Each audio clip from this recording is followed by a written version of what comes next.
May God's name be glorified. ದೇವರ ನಾಮವು ಅದು ಮಹಿಮೆ ಹೊಂದಲಿ. Joy once again to sit in the presence of the Lord with His word. ಆ ದೇವರ ಪಾದ ಸನ್ನಿಧಿಯಲ್ಲಿ ಆತನ ವಾಕ್ಯವನ್ನು ಧ್ಯಾನಿಸಲಿಕ್ಕೆ ಕೂತಿರುವಂತದ್ದು ಅದು ಅತ್ಯಂತ ಸಂತೋಷದಾಯಕವಾದದ್ದಾಗಿದೆ. We've been looking through the pastoral epistle, 1 Timothy. ನಾವು ಸಭಾಪಾಲಕರ ಪತ್ರಿಕೆ ಆದಂತಹ ಮೊದಲನೇ ತಿಮೋಥೆಯನಿಗೆ ಬರೆದ ಪತ್ರಿಕೆಯನ್ನ ನಾವು ಅಧ್ಯಯನ ಮಾಡ್ತಾ ಇದ್ದೇವೆ.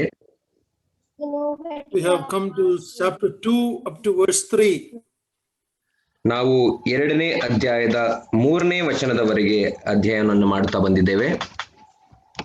Anyone who's joining new, just a little summary of chapter 1. ಯಾರಾದರೂ ಹೊಸದಾಗಿ ಈ ದಿನ ಬಂದು ಕೂಡಿರುವುದಾದರೆ ಅವರಿಗಾಗಿ ನಾವು ಈ ಒಂದು ಅಧ್ಯಯನದ ಹಿನ್ನೆಲೆಯನ್ನ ಅಥವಾ ಸಾರಾಂಶವನ್ನು ನಾವು ತಿಳಿಸುತ್ತೇವೆ. Even though it is written to an individual, it is about the conduct in the church. ಇದು ಒಬ್ಬ ವೈಯಕ್ತಿಕವಾಗಿ ಬರೆದಂತಹ ಪತ್ರಿಕೆಯಾಗಿದ್ದರೂ ಕೂಡ ಅದು ಸಭೆಯಲ್ಲಿ ನಾವು ನಡೆದುಕೊಳ್ಳಬೇಕಾದಂತಹ ರೀತಿಯ ಕುರಿತಾಗಿ ಅದು ಪ್ರಸ್ತಾಪಿಸುವಂತದ್ದಾಗಿದೆ. Paul is telling Timothy to correct the false teaching that was coming into the church. ಪೌಲನು ತಿಮೋಥೆಯನಿಗೆ ಆ ಸಭೆಯಲ್ಲಿ ಬರುತ್ತಾ ಇದ್ದಂತಹ ಆ ಸುಳ್ಳು ಬೋಧನೆಯನ್ನ ಸರಿಪಡಿಸಲಿಕ್ಕೆ ಆತನು ಆಜ್ಞಾಪಿಸುತ್ತಾ ಇದ್ದಾನೆ. He explained about his background, what he was before he came to the Lord. He was the worst of the sinners. ಪೌಲನು ತನ್ನ ಹಿನ್ನೆಲೆಯನ್ನ ತಾನು ಕರ್ತನನ್ನ ಕಂಡುಕೊಳ್ಳುವುದಕ್ಕಿಂತ ಮುಂಚೆ ತಾನು ಎಂಥವನಾಗಿದ್ದನು, ಎಂತಹ ಪಾಪಿಯಾಗಿದ್ದನು, ಪಾಪಿಗಳಲ್ಲಿ ನಾನೇ ಮುಖ್ಯಸ್ಥನು ಎಂಬುದಾಗಿ ತನ್ನ ಹಿನ್ನೆಲೆಯನ್ನ ಆತನು ಹೇಳುತ್ತಾನೆ. Then in verse 15 he says why the Lord Jesus Christ came to the world to save sinners, and he says I am the chiefest of the sinners. ಮತ್ತು 1ನೇ ಅಧ್ಯಾಯದ 15ನೇ ವಚನದಲ್ಲಿ ನಾವು ನೋಡುವಾಗ ಯೇಸು ಕ್ರಿಸ್ತನು ಆತನು ಭೂಲೋಕಕ್ಕೆ ಬಂದಂತಹ ಉದ್ದೇಶ ಆತನು ಪಾಪಿಗಳನ್ನ ರಕ್ಷಿಸುವುದಕ್ಕೋಸ್ಕರ ಬಂದನು, ಅಂತಹ ಪಾಪಿಗಳಲ್ಲಿ ನಾನೇ ಮುಖ್ಯಸ್ಥನು ಎಂಬುದಾಗಿ ಹೇಳುತ್ತಾನೆ. He talks about Timothy and his ministry, why the Lord has called him. ಆತನು ನಂತರ ತಿಮೋಥೆಯನನ್ನು ಮತ್ತು ತಿಮೋಥೆಯ ಸೇವೆಯ ಕುರಿತಾಗಿ ಮಾತನಾಡುತ್ತಾ ದೇವರು ತಿಮೋಥೆಯನನ್ನ ಕರೆದದ್ದಕ್ಕೆ ಕಾರಣವೇನು ಎಂಬುದಾಗಿ ಆತನು ಮಾತಾಡುತ್ತಾನೆ. He's telling the believers to hold on to the faith, because some people have left the faith and made a shipwreck of their faith. ಆತನು ವಿಶ್ವಾಸಿಗಳಿಗೆ ತಮ್ಮ ನಂಬಿಕೆಯ ವಿಷಯದಲ್ಲಿ ಮಾತನಾಡುತ್ತಾ ನಿಮ್ಮ ನಂಬಿಕೆಗಳನ್ನ ದೃಢವಾಗಿ ಹಿಡಿದುಕೊಂಡಿರ್ರಿ, ಯಾಕಂದ್ರೆ ಕೆಲವರು ತಮ್ಮ ನಂಬಿಕೆಯ ವಿಷಯದಲ್ಲಿ ಹಡಗು ಹೊಡೆದು ನಷ್ಟಪಟ್ಟವರಂತೆ ಇದ್ದಾರೆ ಎಂಬುದಾಗಿ ವಿಶ್ವಾಸಿಗಳನ್ನ ಪ್ರೋತ್ಸಾಹಿಸುತ್ತಾನೆ. He even named some people like that, and he turned them over to Satan, so they learned from Satan what they did not learn from the Holy Spirit. ಆತನು ಮುಂದಕ್ಕೆ ನಾವು ನೋಡುವಾಗ ಕೆಲವು ವ್ಯಕ್ತಿಗಳ ಹೆಸರುಗಳನ್ನ ಹೇಳಿ ಅವರನ್ನ ಸೈತಾನನಿಗೆ ಒಪ್ಪಿಸಿ ಕೊಡುತ್ತೇನೆ ಎಂಬುದಾಗಿ ಹೇಳುತ್ತಾನೆ, ಯಾಕಂದರೆ ಅವರು ಪವಿತ್ರಾತ್ಮನಿಂದ ಪಾಠವನ್ನು ಕಲಿಯದ್ದರಿಂದ ಅವರನ್ನ ಸೈತಾನನಿಗೆ ಒಪ್ಪಿಸಿಕೊಟ್ಟು ಅವರು ಪಾಠವನ್ನು ಕಲಿಯುವ ಹಾಗೆ ಮಾಡಬೇಕು ಎಂಬುದಾಗಿ ಆತನು ಹೇಳುತ್ತಾನೆ. Then we came to chapter 2. We saw Paul telling that first of all prayer should be made. ಮತ್ತು 2ನೇ ಅಧ್ಯಾಯದಲ್ಲಿ ನಾವು ಬರುವಾಗ 1ನೇ ವಚನದಲ್ಲಿ ಪೌಲನು ಎಲ್ಲದಕ್ಕಿಂತ ಮೊದಲು ಪ್ರಾರ್ಥನೆಯನ್ನ ಮಾಡಬೇಕು ಎಂಬುದಾಗಿ ಹೇಳುತ್ತಾನೆ. How important was prayer for Apostle Paul? ಅಪೊಸ್ತಲನ ಅಂತ ಪೌಲನಿಗೆ ಅದು ಪ್ರಾರ್ಥನೆ ಎಷ್ಟು ಪ್ರಾಮುಖ್ಯವಾಗಿತ್ತು ನೋಡಿರಿ. If we study Paul's prayer in Ephesians, Philippians, Colossians and all these, we will be ashamed of our prayer life. ನಾವು ಪೌಲನ ಪ್ರಾರ್ಥನೆಯ ಜೀವಿತದ ಕುರಿತಾಗಿ ಎಫೆಸದವರಿಗೆ ಬರೆದ ಪತ್ರಿಕೆ, ಫಿಲಿಪಿಯವರಿಗೆ ಬರೆದ ಪತ್ರಿಕೆ ಮತ್ತು ಕೊಲೋಸೆಯವರಿಗೆ ಬರೆದ ಪತ್ರಿಕೆಗಳಲ್ಲಿ ನಾವು ನೋಡುವಾಗ ನಮ್ಮ ಪ್ರಾರ್ಥನೆಯ ಜೀವಿತದ ಕುರಿತಾಗಿ ನಮಗೆ ಅದು ನಾಚಿಕೆ ಹುಟ್ಟಿಸುವಂತದ್ದಾಗಿದೆ. His prayer was for God's glory and for the spiritual blessing of God's people, not so much for material things. ಆತನ ಪ್ರಾರ್ಥನೆ ಯಾವಾಗಲೂ ಅದು ವಿಶ್ವಾಸಿಗಳಿಗಾಗಿ, ದೇವ ಜನರ ಅಭಿವೃದ್ಧಿಗಾಗಿ ಮತ್ತು ದೇವರ ಮಹಿಮೆಗಾಗಿ ಆತನು ಪ್ರಾರ್ಥನೆ ಮಾಡುವಂತವನಾಗಿದ್ದನು. ಬದಲಾಗಿ ಈ ಲೌಕಿಕವಾದಂತಹ ಸಂಗತಿಗಳಿಗಾಗಿ ಆತನು ಪ್ರಾರ್ಥಿಸುವವನಾಗಿರಲಿಲ್ಲ. And here is he telling to pray for all people and the kings and those who are in high positions. ಆತನು ಮುಂದಕ್ಕೆ ನಾವು ನೋಡುವಾಗ ಅಧಿಕಾರಿಗಳಿಗಾಗಿಯೂ ಅರಸುಗಳಿಗಾಗಿಯೂ ಮತ್ತು ಉನ್ನತ ಅಧಿಕಾರದಲ್ಲಿರುವಂತವರಿಗಾಗಿ ಪ್ರಾರ್ಥನೆ ಮಾಡಿರಿ ಎಂಬುದಾಗಿ ಆತನು ಹೇಳುತ್ತಾನೆ. It's very important to remember when he says pray for the authorities, he is talking about the Roman authorities, the same Caesar who was later going to behead him. ಆತನು ಇಲ್ಲಿ ಅಧಿಕಾರಿಗಳಿಗಾಗಿ ಪ್ರಾರ್ಥನೆ ಮಾಡಿರಿ ಎಂಬುದಾಗಿ ಆತನು ಹೇಳುವಾಗ ರೋಮ ಸರ್ಕಾರದ ಅಧಿಕಾರಿಗಳಿಗಾಗಿ ಅಥವಾ ರೋಮ ಸಾಮ್ರಾಜ್ಯದ ಚಕ್ರವರ್ತಿಯಾಗಿದ್ದಂತಹ ಸೀಸರ್ನಿಗಾಗಿ ಪ್ರಾರ್ಥನೆ ಮಾಡಿರಿ ಎಂಬುದಾಗಿ ಹೇಳುತ್ತಾನೆ. ಮುಂದಕ್ಕೆ ನಾವು ನೋಡುವಾಗ ಆ ಸೀಸರ್ನಿಂದಲೇ ಈ ಪೌಲನು ತಲೆ ಕಡಿಯಲ್ಪಟ್ಟು ಕೊಲ್ಲಲ್ಪಡುತ್ತಾನೆ. Even though they were ungodly, God has put them in authority. It is our responsibility to pray for the political leaders of our country. ಅವರು ಅಧಿಕಾರದಲ್ಲಿರುವುದು ಅದು ದೇವರ ಚಿತ್ತದಿಂದ. ಅವರು ಅನ್ಯ ಜನರಾಗಿದ್ದರೂ ಕೂಡ ದೇವರು ಅವರನ್ನ ಅಧಿಕಾರದಲ್ಲಿ ಇಟ್ಟಿರುವುದರಿಂದ ನಾವು ಅವರಿಗೆ ವಿಧೇಯರಾಗಿರುವುದು ನಮ್ಮ ಕರ್ತವ್ಯವಾಗಿದೆ ಮತ್ತು ಅಂಥ ಅಧಿಕಾರಿಗಳಿಗಾಗಿ ರಾಜಕಾರಣಿಗಳಿಗೆ ಪ್ರಾರ್ಥನೆ ಮಾಡುವುದು ಕೂಡ ನಮ್ಮ ಆ ಒಂದು ಕರ್ತವ್ಯವಾಗಿದೆ. Prayer should be a top priority in our life, not the last resort, but the first priority. ನಮ್ಮ ಜೀವಿತಗಳಲ್ಲಿ ಪ್ರಾರ್ಥನೆಯು ಅದು ಪ್ರಾಮುಖ್ಯವಾದಂಥ ಅಂಶವಾಗಿರಬೇಕು. ಜೀವಿತದ ಮೊದಲನೆಯ ಭಾಗವೇ ಅದು ಪ್ರಾರ್ಥನೆಯಾಗಿರಬೇಕು. ಕಡೆಯದಾಗಿ ನಾವು ಪ್ರಾರ್ಥನೆಗೆ ಒಂದು ಸ್ಥಳವನ್ನು ಕೊಡಬಾರದು. And a lot of time we pray when there is cancer, when there is a sickness, when there is COVID, that's when we pray, but that should not be the prayer. Prayer should be like the very breath of our life. ನಾವು ಅನಾರೋಗ್ಯದಲ್ಲಿರುವಾಗ, cancer ಸಮಸ್ಯೆಯಲ್ಲಿರುವಾಗ ಅಥವಾ COVID-19 ಸಮಸ್ಯೆಗೆ ಬಿದ್ದಾಗ ನಾವು ಪ್ರಾರ್ಥನೆ ಮಾಡುವಂತವರಾಗಿರುತ್ತೇವೆ. ಕೇವಲ ಅನಾರೋಗ್ಯದಲ್ಲಿ, ಕಷ್ಟಗಳಲ್ಲಿ ಬಿದ್ದಾಗ ಮಾತ್ರ ನಾವು ಪ್ರಾರ್ಥನೆ ಮಾಡುವವರಾಗಿರಬಾರದು. ಬದಲಾಗಿ ಪ್ರಾರ್ಥನೆ ನಮ್ಮ ಜೀವಿತದ ಉಸಿರಾಗಿರಬೇಕು. Many times our prayer is for material things, temporary things, healing, job. I'm not saying don't pray for it. We need to learn first of all to pray for edifying matters in our life. ನಾವು ನಮ್ಮ ಜೀವಿತಗಳಲ್ಲಿ ಅನೇಕ ಸಾರಿ ನಾವು ಈ ಲೌಕಿಕವಾದಂತಹ ಭೌತಿಕವಾದಂತಹ ವಿಷಯಗಳಿಗಾಗಿ, ನಮ್ಮ ಕೆಲಸಗಳಿಗಾಗಿ, ಇನ್ನೂ ಅನೇಕ ವಿಷಯಗಳಿಗಾಗಿ ನಾವು ಪ್ರಾರ್ಥಿಸುತ್ತೇವೆ. ಅಂತ ವಿಷಯಗಳಿಗಾಗಿ ಪ್ರಾರ್ಥನೆ ಮಾಡಬಾರದು ಎಂಬುದಾಗಿ ಅಲ್ಲ, ಅಂತ ವಿಷಯಗಳಿಗೂ ಪ್ರಾರ್ಥನೆ ಮಾಡಬೇಕು. ಆದರೆ ನಮ್ಮ ಜೀವಿತದಲ್ಲಿ ಅತ್ಯಂತ ಪ್ರಾಮುಖ್ಯವಾಗಿ ಆತ್ಮಿಕ ಬೆಳವಣಿಗೆಗಾಗಿ ಪ್ರಾರ್ಥನೆ ಮಾಡಬೇಕು. Many times our prayer is not in line with the word of God. ಅನೇಕ ಸಂದರ್ಭಗಳಲ್ಲಿ ನಮ್ಮ ಪ್ರಾರ್ಥನೆ ಅದು ದೇವರ ವಾಕ್ಯದೊಟ್ಟಿಗೆ ಅದು ಸರಿದೂಗಿಸುವ ಹಾಗೆ ಇರುವುದಿಲ್ಲ. As we grow spiritually, our prayer should be more in line with the word of God. ನಾವು ಆತ್ಮೀಕವಾಗಿ ಬೆಳವಣಿಗೆಯನ್ನ ಹೊಂದುವಾಗ ನಮ್ಮ ಪ್ರಾರ್ಥನೆಯೂ ಕೂಡ ಅದು ದೇವರ ವಾಕ್ಯದ ಅನುಸಾರವಾಗಿ ಇರುವಂತದ್ದಾಗಿರಬೇಕು. It is sad when believers pray, God be with us, bless us, be with us. When the Lord said, I will never leave you, we keep telling God be with us, be with us. That is not in line with the word of God. ನಾವು ಅನೇಕ ಸಂದರ್ಭಗಳಲ್ಲಿ ವಿಶ್ವಾಸಿಗಳನ್ನ ನಾವು ನೋಡುವಾಗ ಕರ್ತನೇ ನಮ್ಮೊಟ್ಟಿಗಿರು ನನ್ನನ್ನು ಆಶೀರ್ವದಿಸು ಎಂಬುದಾಗಿ ನಾವು ಪ್ರಾರ್ಥನೆ ಮಾಡುತ್ತೇವೆ. ಯೇಸು ಸ್ವಾಮಿ ನಿಮ್ಮನ್ನ ಎಂದಿಗೂ ತೊರೆಯುವುದಿಲ್ಲ ಎಂಬುದಾಗಿ ಆತನು ವಾಗ್ದಾನ ಮಾಡಿದ್ದಾನೆ. ಆದ್ದರಿಂದ ನಾವು ಈ ರೀತಿ ನನ್ನೊಟ್ಟಿಗೆ ಇರು ಎಂಬುದಾಗಿ ಪ್ರಾರ್ಥನೆ ಮಾಡುವವರಾಗಿರಬಾರದು. Lot of our prayer is childish prayer.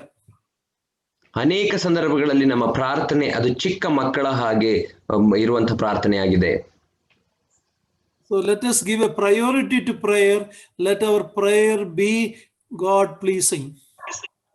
ಆದ್ದರಿಂದ ನಮ್ಮ ಜೀವಿತಗಳಲ್ಲಿ ಪ್ರಾರ್ಥನೆಗೆ ಪ್ರಾಮುಖ್ಯವಾದಂತಹ ಸ್ಥಾನವನ್ನು ಕೊಡೋಣ ಮತ್ತು ನಮ್ಮ ಪ್ರಾರ್ಥನೆ ದೇವರಿಗೆ ಮೆಚ್ಚುಗೆಯಾಗಿರುವ ಹಾಗೆ ಇರಲಿ. Now let's read verse 3 again. Chapter 2 verse 3, 1 Timothy 2:3. ನಾವು ಪೌಲನು ತಿಮೋಥೆಯನಿಗೆ ಬರೆದ ಮೊದಲನೇ ಪತ್ರಿಕೆ 2ನೇ ಅಧ್ಯಾಯದ 3ನೇ ವಚನವನ್ನು ನಾವು ಮತ್ತೊಮ್ಮೆ ಓದಿಕೊಳ್ಳೋಣ. ಹಾಗೆ ಮಾಡುವುದು ನಮ್ಮ ರಕ್ಷಕನಾದ ದೇವರ ಸನ್ನಿಧಿಯಲ್ಲಿ ಮೆಚ್ಚುಗೆಯಾಗಿಯೂ ಯೋಗ್ಯವಾಗಿಯೂ ಅದೇ. Paul says that such prayer is acceptable to God. ಪೌಲನು ಹೇಳುತ್ತಾನೆ ಅಂಥ ಪ್ರಾರ್ಥನೆಯು ಅದು ದೇವರಿಗೆ ಮೆಚ್ಚುಗೆಯಾದಂಥ ಪ್ರಾರ್ಥನೆಯಾಗಿದೆ ಎಂದು. That means some prayers are not acceptable to God. ಅದರ ಅರ್ಥ ಕೆಲವು ಪ್ರಾರ್ಥನೆಗಳು ಅದು ದೇವರಿಗೆ ಮೆಚ್ಚುಗೆ ಆಗಿಲ್ಲ ಎಂಬುದಾಗಿಯೂ ಕೂಡ ಅದರ ಅರ್ಥ ಕೊಡುತ್ತದೆ. Isaiah 1:15 and 16, we will read it. ನಾವು ಯೆಶಾಯನು ಬರೆದ ಗ್ರಂಥ 1ನೇ ಅಧ್ಯಾಯ 15 ಮತ್ತು 16ನೇ ವಚನವನ್ನು ನಾವು ಓದಿಕೊಳ್ಳೋಣ. ನೀವು ನನ್ನ ಕಡೆಗೆ ಕೈ ಎತ್ತುವಾಗ ನಿಮ್ಮನ್ನು ನೋಡದಂತೆ ನನ್ನ ಕಣ್ಣುಗಳನ್ನು ಮರೆಮಾಡಿಕೊಳ್ಳುವೆನು. ಹೌದು, ನೀವು ಬಹು ಪ್ರಾರ್ಥನೆಗಳನ್ನು ಮಾಡಿದರೂ ನಾನು ಕೇಳೆನು. ನಿಮ್ಮ ಕೈಗಳಲ್ಲಿ ರಕ್ತವು ತುಂಬಿದೆ. ನಿಮ್ಮನ್ನು ತೊಳೆದುಕೊಳ್ಳಿರಿ, ಶುದ್ಧಿ ಮಾಡಿಕೊಳ್ಳಿರಿ. ನನ್ನ ಕಣ್ಣೆದುರಿನ ನಿಮ್ಮ ದುಷ್ಕೃತ್ಯಗಳನ್ನು ತೊಲಗಿಸಿರಿ, ದುರಾಚಾರವನ್ನು ಬಿಡಿರಿ. So here God is telling, even when you pray, I will not listen. ಇಲ್ಲಿ ದೇವರು ಹೇಳುತ್ತಾ ಇದ್ದಾರೆ, ನೀವು ಪ್ರಾರ್ಥನೆ ಮಾಡುವಾಗಲೂ ಕೂಡ ನಾನು ನಿಮ್ಮ ಪ್ರಾರ್ಥನೆಯನ್ನು ಕೇಳುವುದಿಲ್ಲ ಎಂದು ಹೇಳುತ್ತಾನೆ. Let's look at another verse, Jeremiah chapter 7 verse 16. ನಾವು ಯೆರೆಮೀಯನಿಗೆ ಬರೆದ ಗ್ರಂಥ 7ನೇ ಅಧ್ಯಾಯ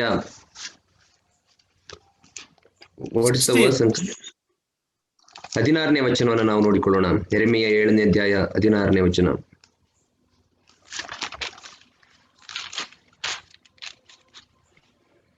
ನೀನಂತೂ ಈ ಜನರಿಗೋಸ್ಕರ ಬೇಡಿಕೊಳ್ಳಬೇಡ, ಇವರಿಗಾಗಿ ಮೊರೆಯಿಡಬೇಡ, ಪ್ರಾರ್ಥಿಸಬೇಡ. ನನಗೆ ವಿಜ್ಞಾಪಿಸಲು ಬೇಡ, ನಾನು ಕೇಳಲೊಲ್ಲೆ. Chapter 11 verse 14. Same book. 11ನೇ ಅಧ್ಯಾಯ 14ನೇ ನಾವು ಓದಿಕೊಳ್ಳೋಣ.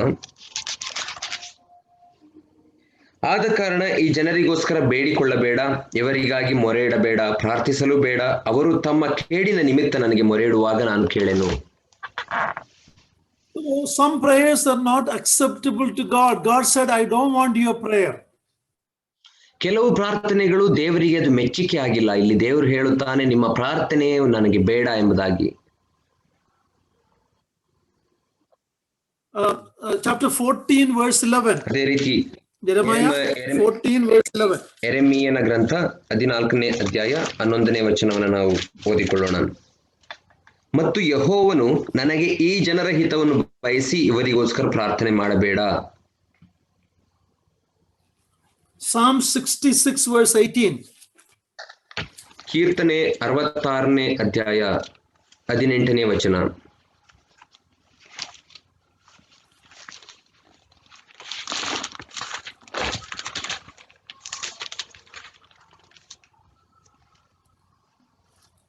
ನಾನು ಕೆಟ್ಟತನದ ಮೇಲೆ ಮನಸ್ಸಿಟ್ಟಿದ್ದರೆ ಸ್ವಾಮಿಯು ನನ್ನ ವಿಜ್ಞಾಪನೆಯನ್ನು ಕೇಳುತ್ತಿದ್ದಿಲ್ಲ.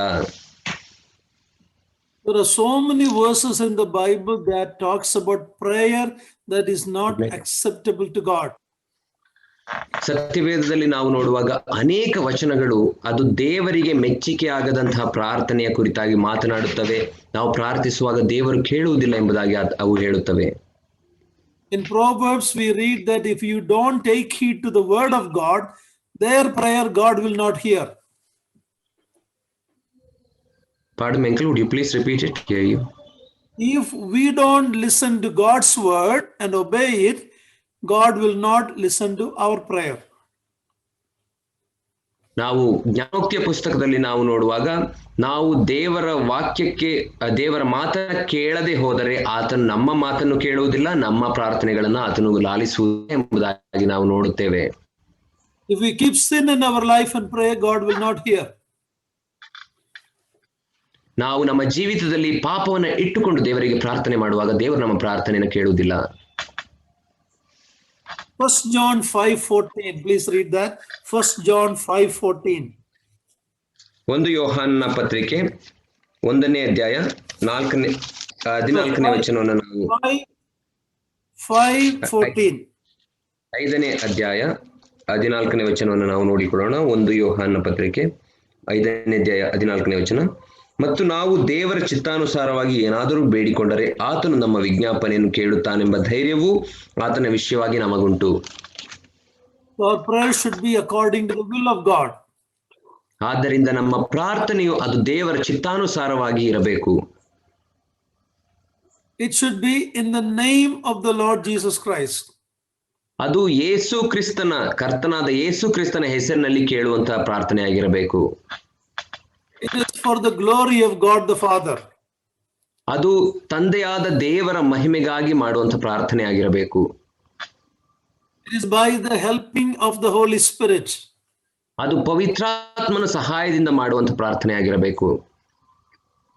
Bible says we don't know how to pray, but the Holy Spirit helps us, and he edits our prayer and bring it to God's presence.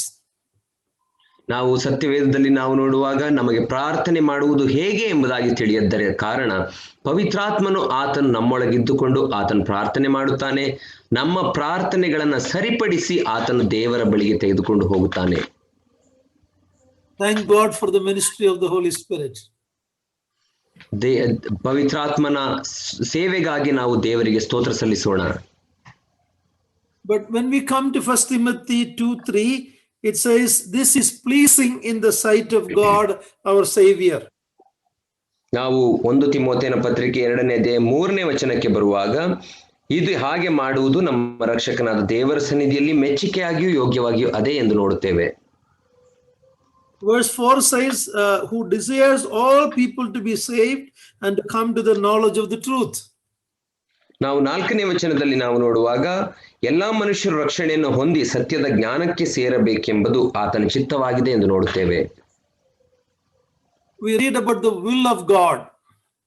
ಅಲ್ಲಿ ದೇವರ ಚಿತ್ತದ ಕುರಿತಾಗಿ ನಾವು ಓದುತ್ತೇವೆ. Positively, this is the will of God. None should perish, but they should be saved and come to the knowledge of the truth. ನಾವು ಸಕಾರಾತ್ಮಕವಾಗಿ ನಾವು ನೋಡುವಾಗ ದೇವರ ಚಿತ್ತ ಏನಾಗಿದೆ ಎಂದರೆ ಒಬ್ಬರಾದರೂ ನಾಶವಾಗದೆ ಎಲ್ಲರೂ ಆತನ ಜ್ಞಾನಕ್ಕೆ ಬಂದು ರಕ್ಷಣೆಯನ್ನು ಹೊಂದಬೇಕು ಎಂಬುದು ಆತನ ಚಿತ್ತವಾಗಿದೆ. I quoted it, I said it wrong. Positively, that they should be saved and come to the knowledge of the truth. ಸಕಾರಾತ್ಮಕವಾಗಿ ಹೇಳುವುದಾದರೆ ಎಲ್ಲರೂ ರಕ್ಷಣೆಯನ್ನು ಹೊಂದಿ ದೇವರ ಸತ್ಯದ ಜ್ಞಾನಕ್ಕೆ ಅವರು ಬರಬೇಕು ಎಂಬುದಾಗಿ ಸಕಾರಾತ್ಮಕವಾದಂತಹ ಪ್ರಾರ್ಥನೆಯಾಗಿದೆ, ದೇವರ ಚಿತ್ತವಾಗಿದೆ. That truth is the person of the Lord Jesus Christ and the gospel, God's word. ಆ ಸತ್ಯ ಯಾವುದು ಎಂಬುದಾಗಿ ನಾವು ನೋಡುವಾಗ ಅದು ಕರ್ತನಾದ ಯೇಸು ಕ್ರಿಸ್ತನ ವ್ಯಕ್ತಿತ್ವದಲ್ಲಿ ಮತ್ತು ಸುವಾರ್ತೆಯಲ್ಲಿ ಅದು ನಮಗೆ ಆ ಸತ್ಯ ಸಿಗುವಂತದ್ದಾಗಿದೆ. In 2 Peter 3:9, negatively God's will that none should perish. 2ನೇ ಪೇತ್ರ 2ನೇ what is the chapter uncle? Chapter 3 verse 9. 3ನೇ ಅಧ್ಯಾಯ 9ನೇ ವಚನ 2 ಪೇತ್ರ 3:9ರಲ್ಲಿ ನಾವು ನೋಡುವಾಗ ಅಲ್ಲಿ ದೇವರ ಚಿತ್ತ ಏನಾಗಿದೆ ಎಂಬುದಾಗಿ ನಾವು ನೋಡುವ ಒಬ್ಬನಾದರೂ ನಾಶವಾಗಬಾರದು ಎಂಬುದಾಗಿ ಆತನ ಚಿತ್ತವಾಗಿದೆ. Now, even though that is the will of God, that is God's desire, everybody will not be saved. ಅದು ದೇವರ ಚಿತ್ತ ಆಗಿದ್ದರೂ ಕೂಡ ಎಲ್ಲರೂ ರಕ್ಷಣೆ ಹೊಂದಬೇಕು ಎಂಬುದಾಗಿ ನಮಗೆ ಗೊತ್ತಿರುವಂತಹ ಸತ್ಯಾಂಶ ಏನೆಂದರೆ ಎಲ್ಲರೂ ರಕ್ಷಣೆ ಹೊಂದುವುದಿಲ್ಲ ಎಂಬುದಾಗಿ. The reason is because they don't believe. ಅವರು ರಕ್ಷಣೆ ಹೊಂದದಕ್ಕೆ ಕಾರಣ ಏನು ಎಂಬುದಾಗಿ ನೋಡುವಾಗ ಅವರು ನಂಬದೆ ಹೋದದ್ದರಿಂದಲೇ. Other than in the word of God, the Bible, there's no religion that teaches that their God's desire is that all people should be saved. There is no teaching anywhere except in the Bible, the word of God. ನಾವು ಸತ್ಯವೇದದಲ್ಲಿ ದೇವರ ವಾಕ್ಯದಲ್ಲಿ ಮಾತ್ರ ಎಲ್ಲರೂ ರಕ್ಷಣೆಯನ್ನ ಹೊಂದಿ ಯಾರು ನಾಶವಾಗದೆ ರಕ್ಷಣೆಯನ್ನು ಹೊಂದಬೇಕು ಎಂಬಂತಹ ಈ ಒಂದು ಸತ್ಯಾಂಶವನ್ನು ನೋಡುತ್ತೇವೆ ಹೊರತು ಬೇರೆ ಯಾವ ಮತವೂ ಕೂಡ ಧರ್ಮವೂ ಕೂಡ ಈ ಒಂದು ಸತ್ಯಾಂಶವನ್ನ ಬೋಧಿಸುವುದಿಲ್ಲ. How is God's desire fulfilled? It is fulfilled through you and me sharing the gospel. ದೇವರ ಆ ಒಂದು ಬಯಕೆ ಒಬ್ಬರೂ ನಾಶವಾಗಬಾರದು ಎಂಬಂತ ಆ ಒಂದು ಚಿತ್ತ ಹೇಗೆ ನೆರವೇರುತ್ತದೆ ಎಂಬುದಾಗಿ ನಾವು ನೋಡುವಾಗ ನನ್ನ ನಿಮ್ಮ ಮೂಲಕ ನಾವು ಸುವಾರ್ತೆಯನ್ನು ಇತರರಿಗೆ ಹಂಚಿಕೊಳ್ಳುವುದರ ಮೂಲಕ ಅದು ನೆರವೇರುತ್ತದೆ. That is why God has kept you and I on this earth.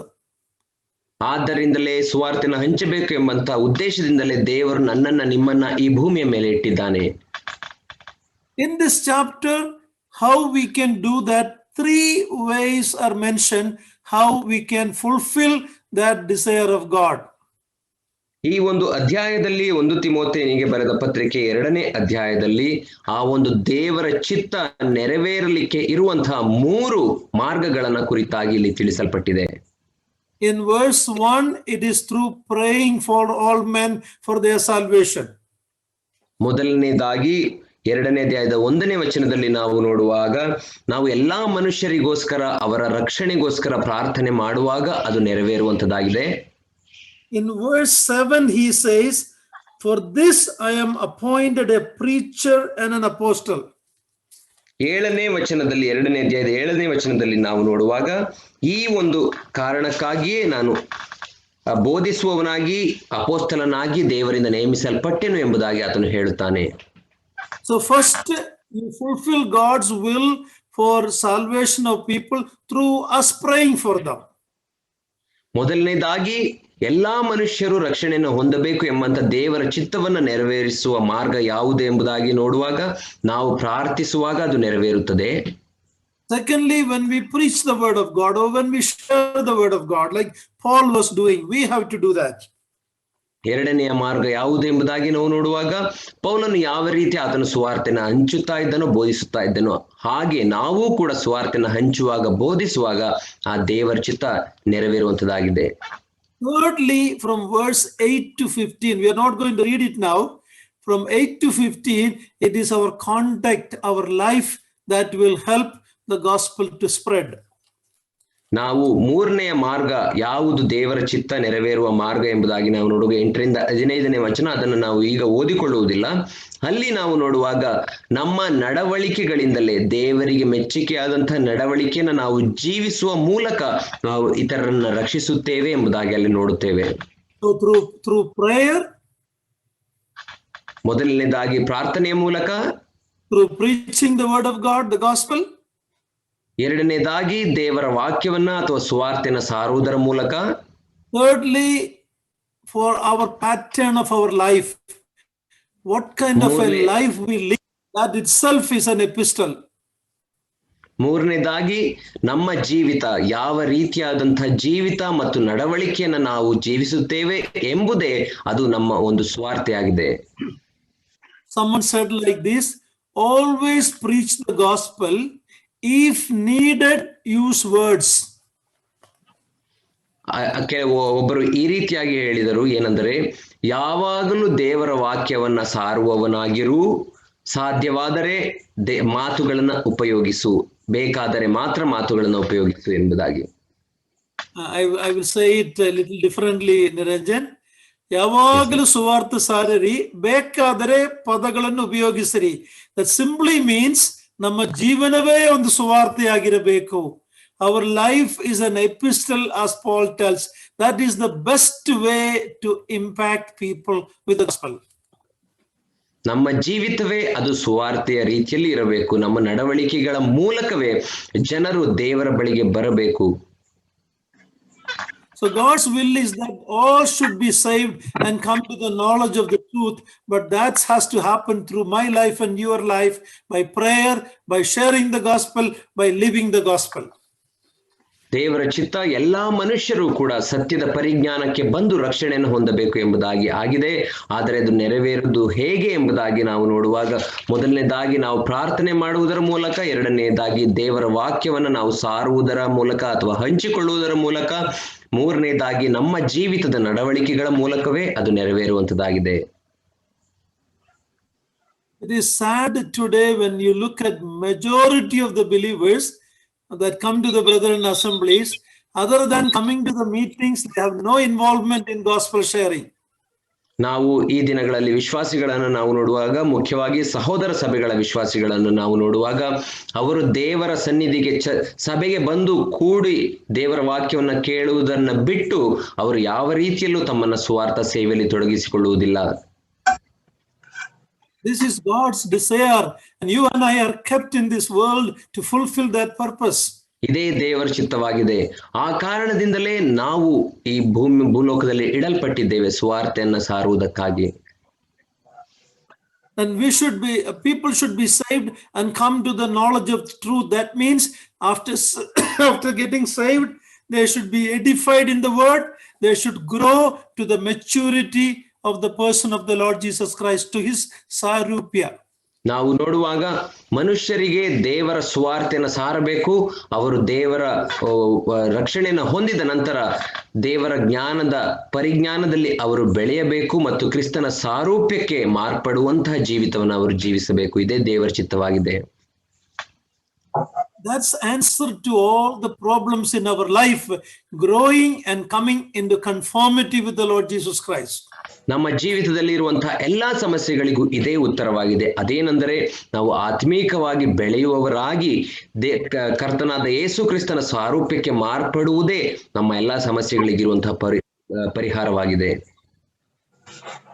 How much is our prayer life?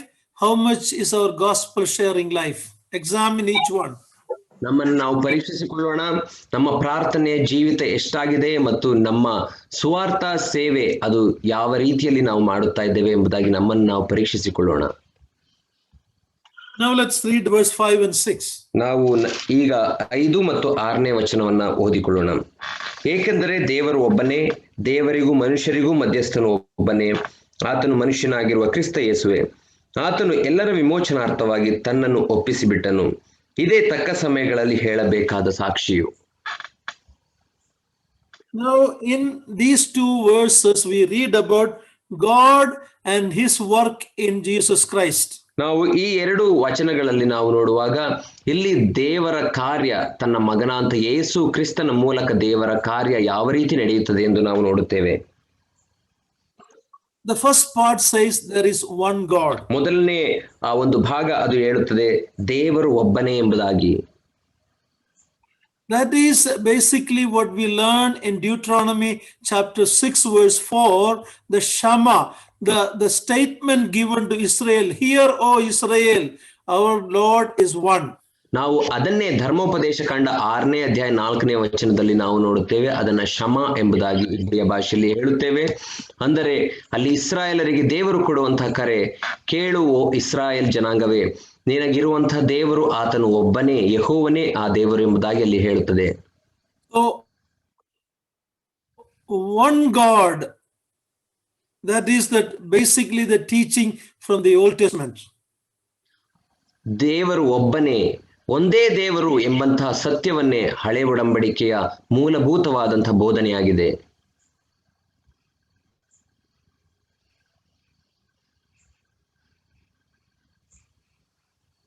Chapter 2 verse 19 in Testament.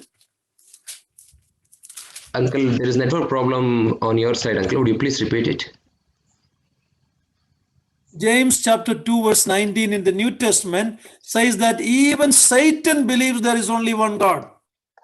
ನಾವು ಯಾಕೋಬನ ಪತ್ರಿಕೆಯನ್ನ ನಾವು ನೋಡುವಾಗ 1ನೇ ಅಧ್ಯಾಯ 9ನೇ ವಚನದಲ್ಲಿ ಅಲ್ಲಿ 2ನೇ ಅಧ್ಯಾಯ 9ನೇ ವಚನದಲ್ಲಿ 19ನೇ ವಚನದಲ್ಲಿ 2:19 2ನೇ ಅಧ್ಯಾಯ ಯಾಕೋಬ 2ನೇ ಅಧ್ಯಾಯ 19ನೇ ವಚನದಲ್ಲಿ ನಾವು ನೋಡುವಾಗ ಸೈತಾನನು ಕೂಡ ದೇವರು ಒಬ್ಬನೇ ಎಂಬುದಾಗಿ ಆತನು ನಂಬುತ್ತಾನೆ ಎಂದು ಅಲ್ಲಿ ಬರೆಯಲ್ಪಟ್ಟಿದೆ. There is only one God, but the way to that God is through his son, the Lord Jesus Christ.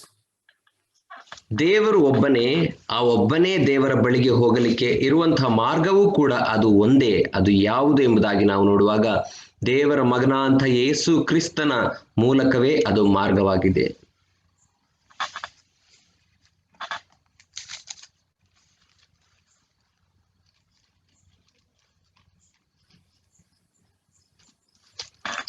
Can you hear Niranjan? Yes, uncle. I can hear you now, uncle. Okay. God is one, but we know our God is a triune God. ದೇವರು ಒಬ್ಬನೇ, ಆದರೆ ನಮಗೆ ಗೊತ್ತಿದೆ ನಮ್ಮ ದೇವರು ತ್ರಯೇಕ ದೇವರು ಆಗಿದ್ದಾನೆ. Even though that is there in the Old Testament in a seed form, it is developed more in the New Testament. ಈ ಒಂದು ಸತ್ಯಾಂಶ ದೇವರು ಒಬ್ಬನೇ ಅನ್ನುವಂಥ ಸತ್ಯಾಂಶ ಅದು ಹಳೆ ಒಡಂಬಡಿಕೆಯಲ್ಲಿ ಅದು ಬೀಜದ ರೂಪವಾಗಿ ಇದ್ದರೂ ಅದು ಬೆಳೆದು ಮರವಾಗಿ. No. God is a triune God. That truth is in the Old Testament in a seed form, but it is developed and explained, revealed more in the New Testament. ಹಳೆ ಒಡಂಬಡಿಕೆಯಲ್ಲಿ ದೇವರು ಆತನು ಒಬ್ಬನು, ಆತನು ತ್ರಯೇಕ ದೇವರು ಎಂಬಂತಹ ಸತ್ಯಾಂಶ ಅದು ಬೀಜದ ರೂಪವಾಗಿ ಇದೆ. ಅದು ಹೊಸ ಒಡಂಬಡಿಕೆ ಬರುವಾಗ ಅದು ಬೆಳೆದು ಮರವಾಗಿ ಅದರ ವಿಷಯದಲ್ಲಿ ಇನ್ನೂ ಹೆಚ್ಚಾದಂತಹ ಜ್ಞಾನವನ್ನು ನಮಗೆ ಕೊಡುವಂತದ್ದಾಗಿದೆ ಹೊಸ ಒಡಂಬಡಿಕೆ. We read two truths here. One, God is one. Then we read there is only one mediator between God and man, that is Christ Jesus.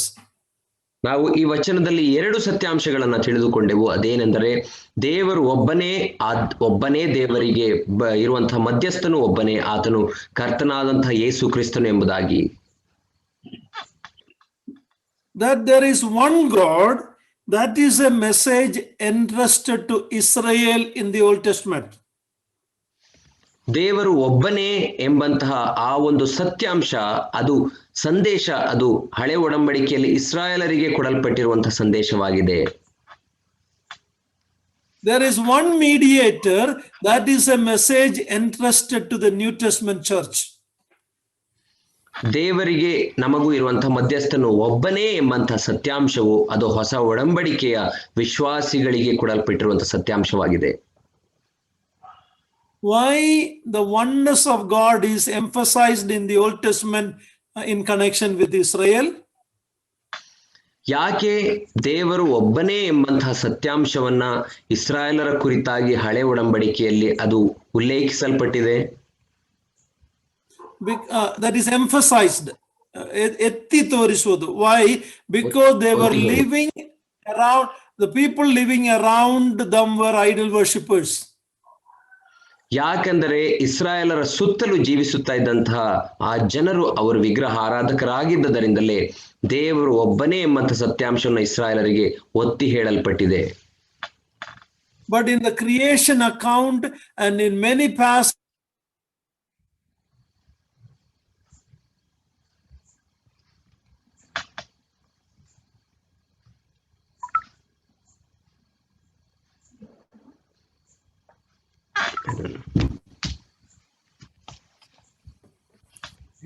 Hello.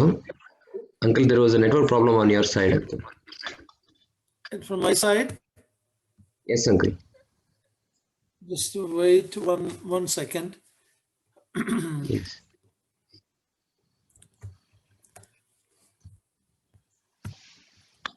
Can you hear now?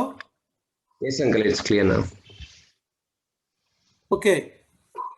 The oneness of God is emphasized in the Old Testament because of the idolatry around Israel. ದೇವರು ಒಬ್ಬನೇ ಆಗಿದ್ದಾನೆ ಎಂಬಂತ ಸತ್ಯಾಂಶವು ಹಳೆ ಒಡಂಬಡಿಕೆಯಲ್ಲಿ ಒತ್ತಿ ಹೇಳಲ್ಪಟ್ಟಿದೆ. ಯಾಕೆಂದರೆ ಇಸ್ರಾಯೇಲರು ಜೀವಿಸುತ್ತಾ ಇದ್ದಂತಹ ಆ ದೇಶದಲ್ಲಿ ಅವರ ಸುತ್ತಲೂ ಇದ್ದಂಥವರು ಅನ್ಯ ಜನರು ಅವರು ವಿಗ್ರಹಾರಾಧಕರಾಗಿದ್ದರು. But in the Old Testament there is enough verses that shows there is a plurality in that one God. ಆದರೆ ಹಳೆ ಒಡಂಬಡಿಕೆಯಲ್ಲಿ ಅದೇ ರೀತಿ ಅನೇಕ ವಚನಗಳು ಅದು ಏಕ ದೇವರಾಗಿದ್ದರೂ ಕೂಡ ಆತನಲ್ಲಿ ವಿಭಿನ್ನತೆ ಇದೆ ಎಂಬಂತದನ್ನ ತೋರಿಸಿಕೊಡುತ್ತದೆ. In Genesis 1 and 2 we read God saying, let us make man in our image.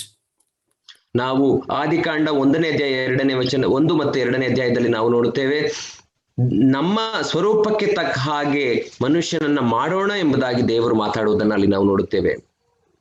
We see the plurality there.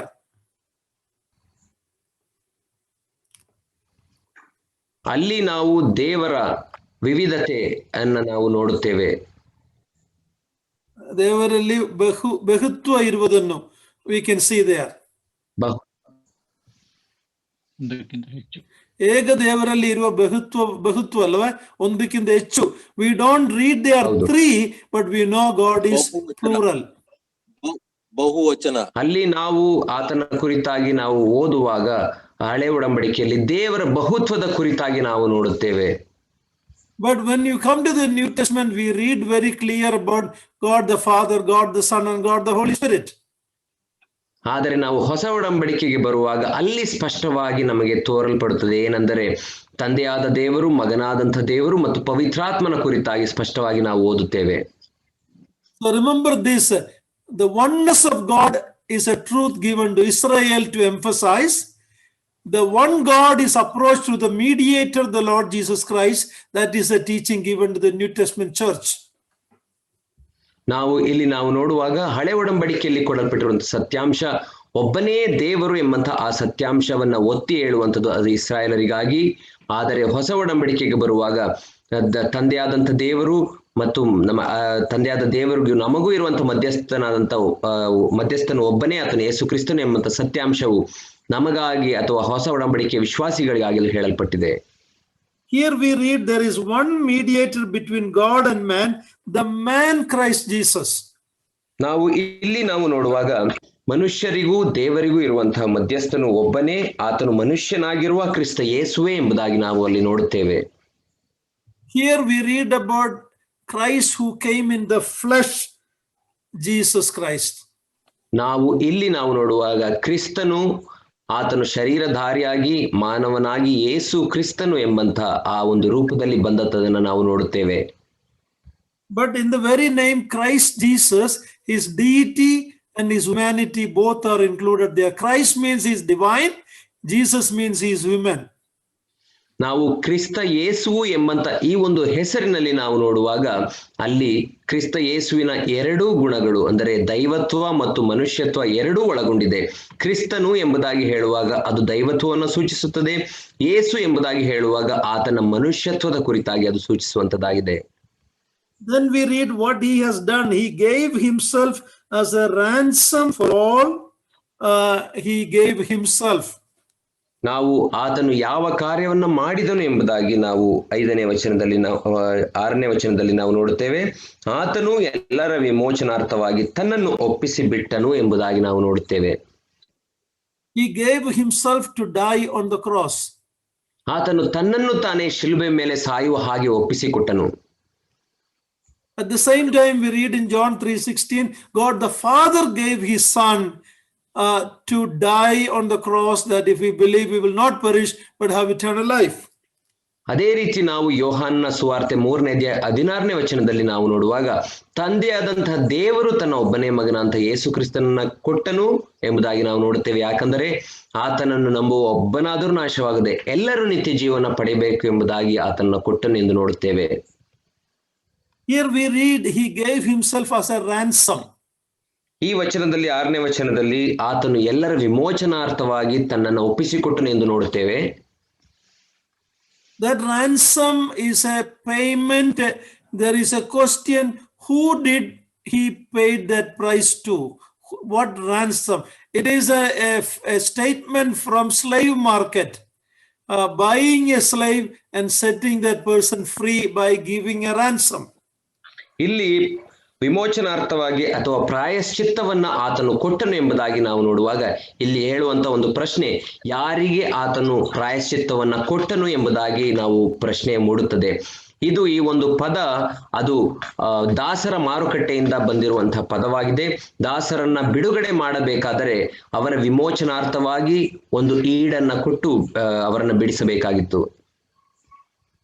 There are false teachers like Joyce Meyer. I don't know if you know Joyce Meyer on God channel. She teaches that Jesus went to hell and paid the price to Satan for our salvation. That's blasphemy. ಅನೇಕ ಸುಳ್ಳು ಬೋಧಕರು ಈ ರೀತಿ ಬೋಧಿಸುತ್ತಾರೆ. Joys mayor ಎಂಬಂತಹ ಒಬ್ಬ ಅಮೆರಿಕದ ಒಂದು ಬೋಧಕಿಯ ವಿಷಯದಲ್ಲಿ ನಿಮಗೆ ಗೊತ್ತಿದೆಯೋ ಏನೋ ಗೊತ್ತಿಲ್ಲ. ಅವರು ಬೋಧಿಸುವಂಥದ್ದು ಏನೆಂದರೆ ಯೇಸು ಕ್ರಿಸ್ತನು ಆತನು ನರಕಕ್ಕೆ ಇಳಿದು ಹೋದನು ಅಥವಾ ಪಾತಾಳಕ್ಕೆ ಇಳಿದು ಹೋದನು, ಯಾಕಂದರೆ ಸೈತಾನನಿಗೆ ಪ್ರಾಯಶ್ಚಿತ್ತವನ್ನ ಸಮರ್ಪಿಸಿ ನಮ್ಮನ್ನ ಬಿಡಿಸುವುದಕ್ಕಾಗಿ ಆತನು ಹೋದನು ಎಂಬುದಾಗಿ ಹೇಳುತ್ತಾಳೆ. ಆದರೆ ಇದು ಒಂದು ದೇವದೂಷಣೆಯ ಮಾತಾಗಿದೆ. Jesus Christ met the right demand of the law. He paid the price to set us free. It is not given to Satan. He satisfied the just claims of the Father. ನಾವು ನೋಡುವಾಗ ಯೇಸು ಸ್ವಾಮಿ ಅದು ಧರ್ಮಶಾಸ್ತ್ರವು ಅದು ಕೇಳುವಂತಹ ಪರಿಪೂರ್ಣವಾದಂತಹ ಆ ಒಂದು ಪ್ರಾಯಶ್ಚಿತ್ತ ಯಜ್ಞವನ್ನ ಆತನು ಸಮರ್ಪಿಸಿದನು ನಮ್ಮ ಬಿಡುಗಡೆಗಾಗಿ. ಅದನ್ನ ಆತನು ಸಮರ್ಪಿಸಿದ್ದು ತಂದೆಯಾದ ದೇವರಿಗೆ. We were in the slave market of sin and Satan. He paid that cost and set us free from his hold. ನಾವು ಸೈತಾನನ ಮತ್ತು ಪಾಪದ ಆ ಒಂದು ದಾಸತ್ವದ ಮಾರುಕಟ್ಟೆಯಲ್ಲಿ ಇದ್ದೆವು. ಆತನು ನಮ್ಮನ್ನ ಬಿಡಿಸುವುದಕ್ಕಾಗಿ ತನ್ನ ಜೀವವೆಂಬಂತಹ ಆ ಒಂದು ಪ್ರಾಯಶ್ಚಿತ್ತವನ್ನ ಆತನು ಸಮರ್ಪಿಸಿ ನಮ್ಮನ್ನ ಬಿಡುಗಡೆ ಮಾಡಿದನು. We are set free to be a slave of the Lord Jesus Christ. ನಾವು ಯೇಸು ಕ್ರಿಸ್ತನ ದಾಸರಾಗುವುದಕ್ಕಾಗಿ ಬಿಡುಗಡೆ ಮಾಡಲ್ಪಟ್ಟಿದ್ದೇವೆ. That is the freest, the most freedom is to be a slave of the Lord Jesus Christ. ಅದೇ ಇರುವಂತಹ ಈ ಪ್ರಪಂಚದಲ್ಲಿರುವಂತಹ ಅತ್ಯಂತ ದೊಡ್ಡ ಸ್ವಾತಂತ್ರ್ಯ ಅದೇನೆಂದರೆ ಯೇಸು ಕ್ರಿಸ್ತನ ದಾಸನಾಗಿರುವಂಥದ್ದೇ ನಮಗೆ ಸಿಗುವಂತಹ ಒಂದು ದೊಡ್ಡ ಸ್ವಾತಂತ್ರ್ಯ ಅಥವಾ ಬಿಡುಗಡೆಯಾಗಿದೆ. That is why apostles many a times in the epistle they said, Apostle Paul, a servant, a gulamanu, a slave of Jesus Christ. That is the best position we can have, to be a willing slave to our master, the Lord Jesus Christ. ಆದ್ದರಿಂದಲೇ ಅಪೋಸ್ತಲರು ತಮ್ಮ ಪತ್ರಿಕೆಗಳನ್ನು ಬರೆಯುವಾಗ ಪೌಲನು ಕೂಡ ಈ ರೀತಿ ಹೇಳುತ್ತಾರೆ, ಕರ್ತನಾದಂಥ ಯೇಸು ಕ್ರಿಸ್ತನ ದಾಸನು ಎಂಬುದಾಗಿ ಅಥವಾ ಆತನು ಗುಲಾಮನು ಎಂಬುದಾಗಿ ಅವರು ತಮ್ಮನ್ನು ತಾವು ಸಂಬೋಧಿಸುತ್ತಾರೆ. ನಮಗೆ ಇರಬಹುದಾದಂತಹ ಒಂದು ಉತ್ತಮವಾದಂತಹ ಒಂದು ಬಿರುದು ಏನೆಂದರೆ ಕರ್ತನಾದಂಥ ಯೇಸು ಸ್ವಾಮಿಯ ದಾಸರು ಎಂಬುದಾಗಿ ಹೇಳುವಂತದ್ದಾಗಿದೆ. When we come to verse 7, he says, "For this I was appointed a preacher and an apostle. I'm telling the truth. I am not lying, a teacher of the Gentiles in faith and truth." Please read verse 7. 7ನೇ ವಚನದಲ್ಲಿ ನಾವು ಓದುವಾಗ ಈ ರೀತಿ ಓದುತ್ತೇವೆ, ಆ ಸಾಕ್ಷಿಯನ್ನು ಪ್ರಸಿದ್ಧಿಪಡಿಸುವುದಕ್ಕಾಗಿಯೇ ನಾನು ಸಾರುವವನಾಗಿಯೂ ಅಪೊಸ್ತಲನಾಗಿಯೂ ನಂಬಿಕೆಯಿಂದಲೂ ಸತ್ಯದಿಂದಲೂ ಅನ್ಯ ಜನರಿಗೆ ಬೋಧಿಸುವವನಾಗಿಯೂ ನೇಮಿಸಲ್ಪಟ್ಟೆನು. ನಾನು ಇಂಥವನೆಂಬುದು ಸುಳ್ಳಲ್ಲ, ಸತ್ಯವೇ. Paul's calling was as an apostle to the Gentiles mainly. ಪೌಲನಿಗೆ ದೇವರು ಕರೆದಂತಹ ಉದ್ದೇಶ ಏನು ಎಂಬುದಾಗಿ ನಾವು ನೋಡುವಾಗ ಅನ್ಯ ಜನರಿಗೆ ಸುವಾರ್ತೆಯನ್ನು ಸಾರುವುದಕ್ಕಾಗಿಯೇ ಆತನ ಅಪೊಸ್ತಲನನ್ನಾಗಿ ಆತನನ್ನು ಕರೆದರು. Some people in the Ephesian church believed that the gospel was only for the Jews. ಎಫೆಸ ಸಭೆಯಲ್ಲಿದ್ದಂತಹ ಅನೇಕರು ಈ ರೀತಿ ನಂಬಿದರು, ಏನಂತಂದರೆ ಸುವಾರ್ತೆಯು ಅದು ಕೇವಲ ಯಹೂದ್ಯರಿಗಾಗಿ ಇರುವಂತದ್ದು ಎಂಬುದಾಗಿ. Even Apostle Peter had difficulty believing that the gospel is for the Gentiles. ಅಪೊಸ್ತಲನಾದಂತಹ ಪೇತ್ರನು ಕೂಡ ಆತನು ಸುವಾರ್ತೆಯು ಅನ್ಯ ಜನರಿಗೂ ಕೂಡ ಕೊಡಲ್ಪಟ್ಟಿದೆ ಎಂಬಂತ ಸತ್ಯವನ್ನ ಆತನು ಜೀರ್ಣಿಸಿಕೊಳ್ಳುವುದಕ್ಕೆ ಕಷ್ಟಪಟ್ಟನು. In Acts 10, when he had to go to Cornelius' house, God had to change his mindset by showing a vision with many animals in their cloth that came down and said, "Cut and eat it." And Peter said, No, I have never had anything like that. After that only God changed his mindset, sent him to Cornelius' house. ನಾವು ಅಪೊಸ್ತಲರ ಕೃತ್ಯ 10ನೇ ಅಧ್ಯಾಯದಲ್ಲಿ ನಾವು ನೋಡುವಾಗ ಆ ದೇವರು ಆಕಾಶದಿಂದ ಒಂದು ಜೋಳಿಗೆಯ ಹಾಗೆ ಇರುವಂತಹ ಒಂದು ವಸ್ತು ಇಳಿಯುವಂತಹ ದರ್ಶನವನ್ನ ಆತನಿಗೆ ಪೇತ್ರನಿಗೆ ಕೊಟ್ಟು ಪ್ರಾಣಿಗಳನ್ನ ಹಿಡಿದು ಕೊಂದು ತಿನ್ನು ಎಂಬುದಾಗಿ ಹೇಳುವಾಗ ಪೌಲನು ಹೇಳುತ್ತಾನೆ, ನಾನು ಅಂತ ಪ್ರಾಣಿಗಳನ್ನ ತಿನ್ನಲಿಲ್ಲ ಎಂಬುದಾಗಿ. ಆದ್ದರಿಂದ ದೇವರು ಆತನನ್ನ ಕೊರ್ನೇಲಿಯನ ವಿಷಯದಲ್ಲಿ, ಅನ್ಯ ಜನನ ಅಂತ ಕೊರ್ನೇಲಿಯನ ವಿಷಯದಲ್ಲಿ ಮಾರ್ಪಡಿಸುವುದಕ್ಕಾಗಿ ಈ ದರ್ಶನವನ್ನ ಆತನಿಗೆ ಕೊಟ್ಟನು. See, in the world, the Gentiles are more than the Jews. ಪ್ರಪಂಚದಲ್ಲಿ ನಾವು ನೋಡುವಾಗ ಲೋಕದಲ್ಲಿ ಅನ್ಯ ಜನರೇ ಯಹೂದ್ಯರಿಗಿಂತ ಹೆಚ್ಚಾಗಿ ಇದ್ದಾರೆ. God's gospel is for all people. ದೇವರ ಸುವಾರ್ತೆ ಅದು ಎಲ್ಲ ಜನರಿಗಾಗಿಯೂ ಇರುವಂತದ್ದಾಗಿದೆ.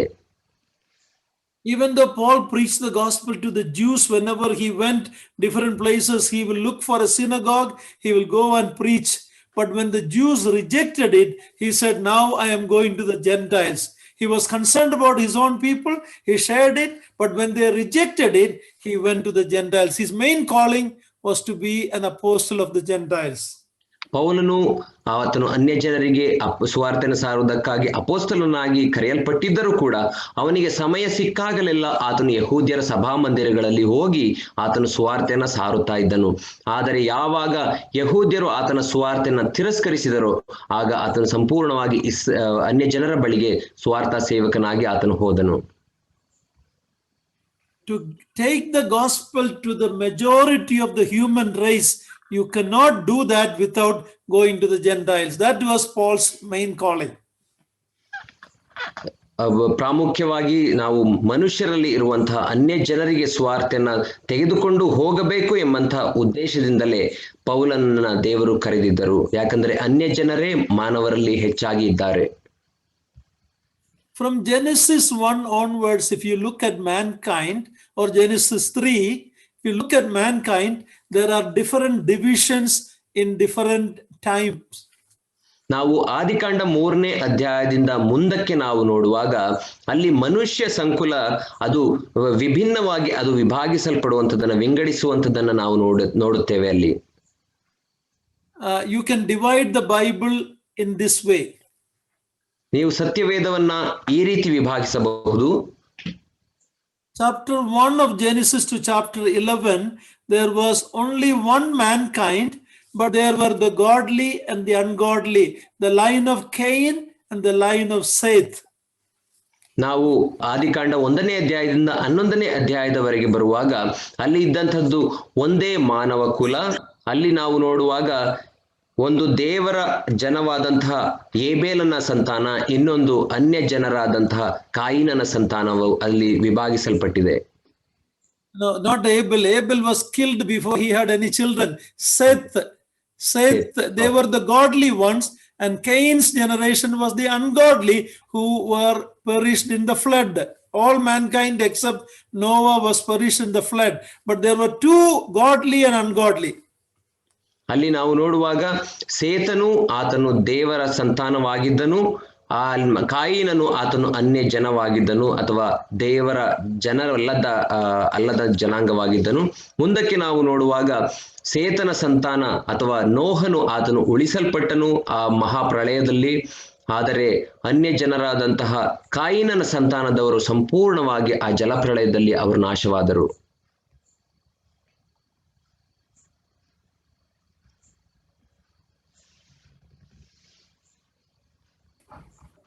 Hello.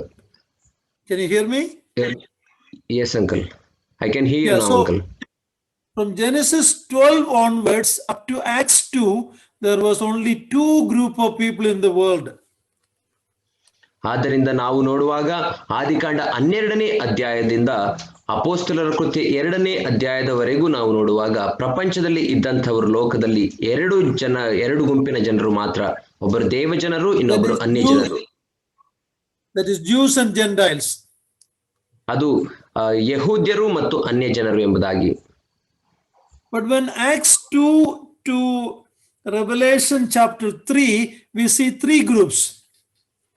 ಆದರೆ ನಾವು ಅಲ್ಲಿಂದ ಮುಂದಕ್ಕೆ ಅಪೊಸ್ತಲರ ಕೃತ್ಯ 2ನೇ ಅಧ್ಯಾಯದಿಂದ ಪ್ರಕಟಣೆ 3ನೇ ಅಧ್ಯಾಯದವರೆಗೆ ನಾವು ನೋಡುವಾಗ ಅಲ್ಲಿ 3 ವಿಧವಾದಂತಹ ಜನರನ್ನ ಅಲ್ಲಿ ವಿಭಾಗಿಸಲ್ಪಟ್ಟಿರುವುದಂತ ನಾವು ನೋಡುತ್ತೇವೆ.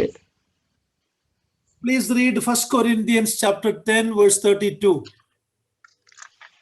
ನಾವು 1 ಕೊರಿಂಥ 10ನೇ ಅಧ್ಯಾಯ 32ನೇ ವಚನವನ್ನು ಓದಿಕೊಳ್ಳೋಣ. 1 ಕೊರಿಂಥ 10ನೇ ಅಧ್ಯಾಯ ಅಲ್ಲಿ 10ನೇ ಅಧ್ಯಾಯ 32ನೇ ವಚನ. 1 ಕೊರಿಂಥದಲ್ಲಿ ನಾವು ನೋಡುವಾಗ 3 ವಿಧವಾಗಿ ಜನರನ್ನ ವಿಂಗಡಿಸುವಂತದನ್ನ ನಾವು ನೋಡುತ್ತೇವೆ.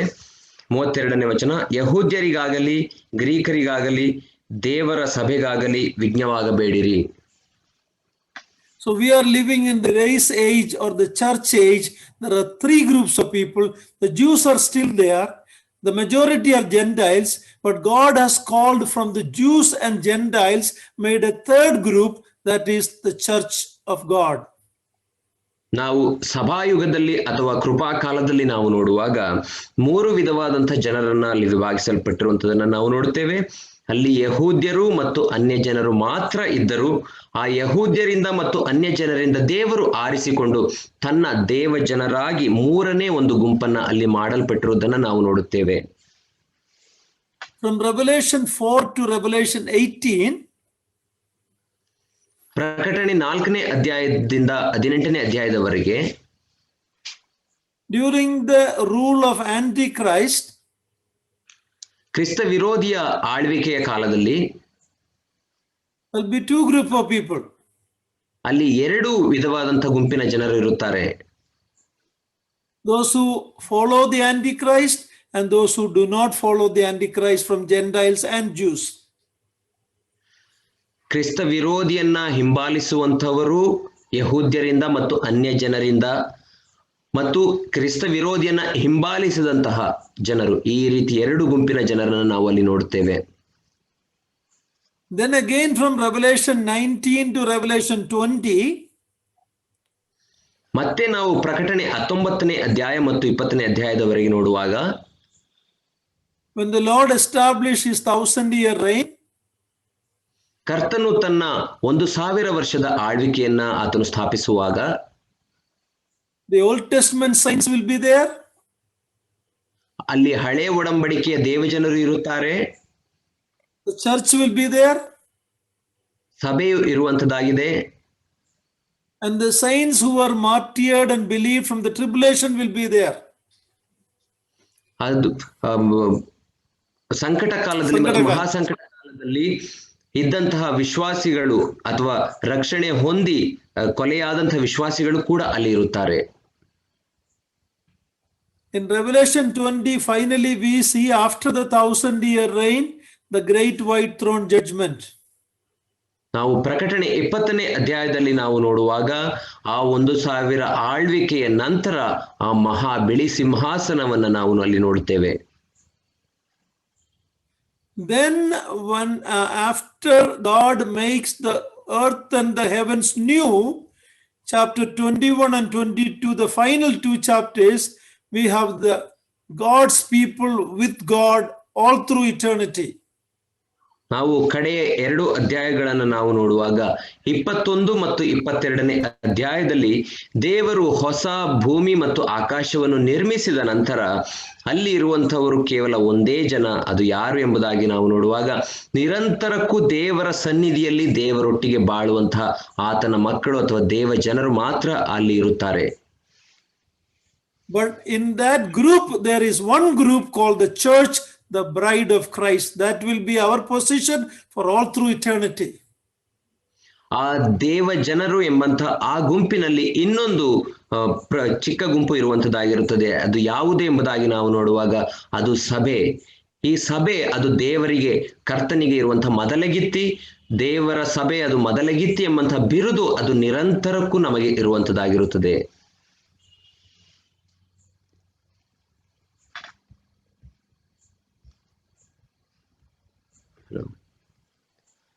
Network problem on your side, uncle. Would you please repeat it? What a privilege to be in the body of Christ as the bride of Christ in this church age. ಈ ಒಂದು ಸಭಾಯುಗದಲ್ಲಿ ಕ್ರಿಸ್ತನ ದೇಹದಲ್ಲಿ ಆತನ ಮೊದಲಗಿತ್ತಿಯಾಗಿ ಸಭೆಯಾಗಿ ಇರುವಂತದ್ದು ಎಂಥ ಭಾಗ್ಯಕರವಾಗಿದೆ ನೋಡಿರಿ. We are more privileged than the Old Testament saints. ನಾವು ಹಳೆ ಒಡಂಬಡಿಕೆಯ ದೇವ ಜನರಿಗಿಂತಲೂ ನಾವು ಭಾಗ್ಯವಂತರು. We are more blessed than the tribulation saints. ನಾವು ಆ ಸಂಕಟ ಕಾಲದ ದೇವ ಜನರಿಗಿಂತಲೂ ಹೆಚ್ಚು ಆಶೀರ್ವದಿಸಲ್ಪಟ್ಟಂತವರು. Because we are the bride of Jesus Christ. ಯಾಕಂದರೆ ನಾವು ಕರ್ತನಾದ ಯೇಸು ಸ್ವಾಮಿಯ ಮೊದಲಗಿತ್ತಿಯಾಗಿದ್ದೇವೆ. So God's desire is that gospel should be preached to all people, and including the Gentiles. ಆದ್ದರಿಂದಲೇ ದೇವರ ಚಿತ್ತ ಏನಾಗಿದೆ ಎಂಬುದಾಗಿ ನಾವು ನೋಡುವಾಗ ಆತನ ಸುವಾರ್ತೆಯು ಎಲ್ಲಾ ಜನರಿಗೂ ಸಾರಲ್ಪಡಬೇಕು, ಅನ್ಯ ಜನರಿಗೂ ಕೂಡ ಸಾರಲ್ಪಡಬೇಕು ಎಂಬುದು ಆತನ ಚಿತ್ತವಾಗಿದೆ. So Paul was called to be specially an apostle to the Gentiles.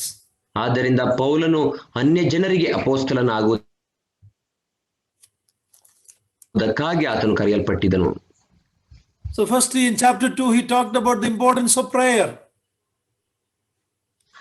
2ನೇ ಅಧ್ಯಾಯದಲ್ಲಿ ನಾವು ನೋಡುವಾಗ 1ನೇ ವಚನದಲ್ಲಿ ಆತನು ಪ್ರಾರ್ಥನೆಯ ಪ್ರಾಮುಖ್ಯತೆಯನ್ನ ಕುರಿತಾಗಿ ಮಾತನಾಡುತ್ತಾನೆ. Praying for all people and especially those in authority. ಎಲ್ಲಾ ಜನರಿಗಾಗಿಯೂ ಪ್ರಾಮುಖ್ಯವಾಗಿ ಅಧಿಕಾರದಲ್ಲಿರುವಂತವರಿಗಾಗಿ. Then we realize that there's one God and only one mediator. There's only one way. I am the way, the truth and the life, the Lord Jesus Christ said.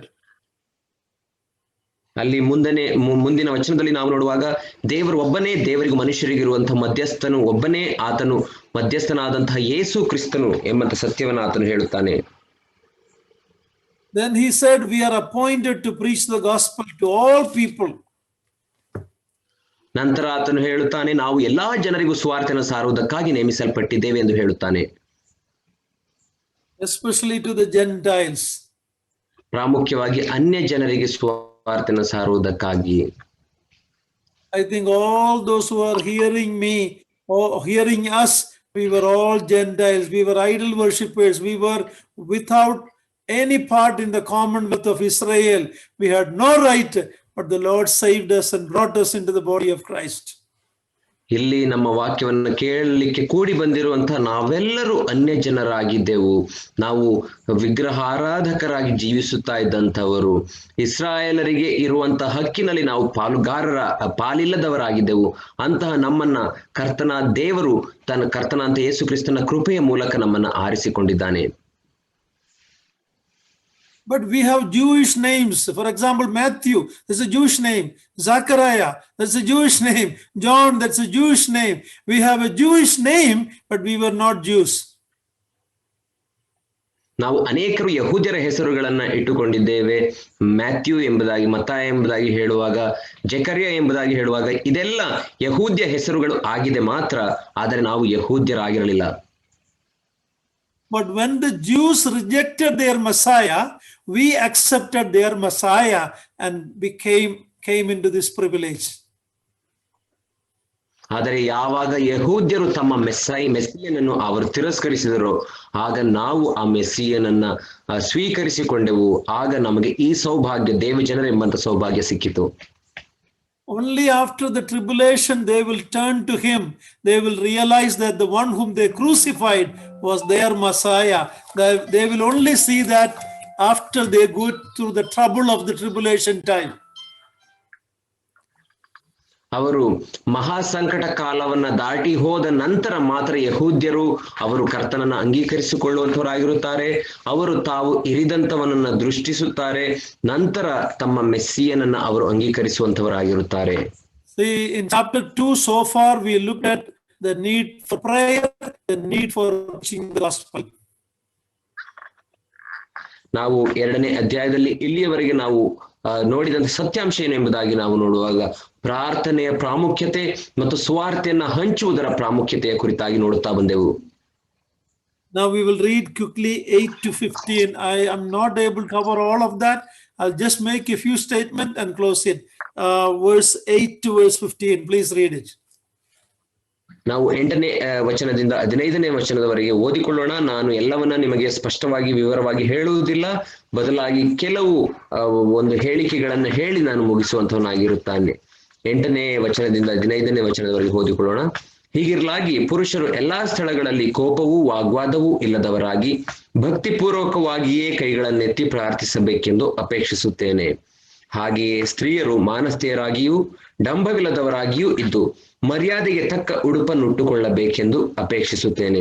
ಅವರು ಜಡೆ, ಚಿನ್ನ, ಮುತ್ತು, ಬೆಲೆಯುಳ್ಳ ವಸ್ತ್ರ ಮುಂತಾದವುಗಳಿಂದ ತಮ್ಮನ್ನು ಅಲಂಕರಿಸಿಕೊಳ್ಳದೆ ದೇವಭಕ್ತೆಯರೆನಿಸಿಕೊಳ್ಳುವ ಸ್ತ್ರೀಯರಿಗೆ ಯುಕ್ತವಾಗಿರುವ ಪ್ರಕಾರ ಸತ್ಕ್ರಿಯೆಗಳಿಂದಲೇ ಅಲಂಕರಿಸಿಕೊಳ್ಳಬೇಕು.